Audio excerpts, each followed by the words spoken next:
अगस्त पाकिस्तान जो आज़ादी वारो ॾिहाड़ो आहे। इन हवाले सां पाकिस्तान तहरीक इंसाफ़ ऐं शहर जे सियासी समाज उहे 14 अगस्त जे हवाले सां जेको रैली कढनि पिया, जश्न ए आज़ादी ऐं मल्हाइनि पिया। इन रैली में शरीक जेके अॻवान हुन सां ॻाल्हि ॿोल कंदा उन्हनि जो छा चवणु आहे? सब खां पहिरीं मां पूरे पाकिस्तानी क़ौम खे पाकिस्तान जी 74वीं आज़ादी के हवाले से मुबारकबाद पेश थो कयां।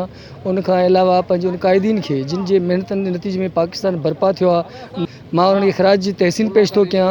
14 अगस्त जी मुबारकबाद ॾियां थो ऐं उनखां अलावा 14 अगस्त ऐं मुहर्रमुल हराम जे करे असां तमामु जेको आहे न सादगी सां मल्हाए रहिया आहियूं। असां ॾाढा ख़ुशि आहियूं छो जो असां 14 अगस्त जे 74 असां मल्हायूं था।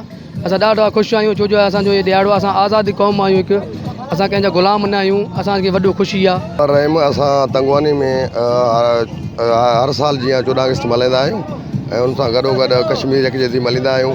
तंगवानी में असां जेके आहिनि त हाणे आवाम सुरजल थी पियो आहे, सुजाग थी पियो आहे। उन्हनि जो मक़सदु इहो आहे त असां 14 अगस्त आज़ादु मुल्क आहे, असां पंहिंजे आज़ादी जे हवाले सां 14 अगस्त मल्हायूं ऐं कश्मीर भाइरनि सां बि गॾु आहियूं। कश्मीर बि असां मल्हाईंदा आहियूं।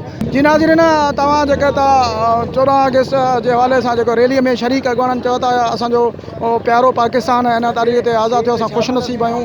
असां हिकु आज़ादु आहियूं, आज़ादु मुल्क आहे ऐं असां हर साल जीअं पंहिंजो जेको इन खे जोश जज़्बे सां मल्हाईंदा रहंदासीं। कैमरामैन असलम सिंधी सां गॾु बारी मलिक, सिंध टीवी न्यूज़ तंगवानी।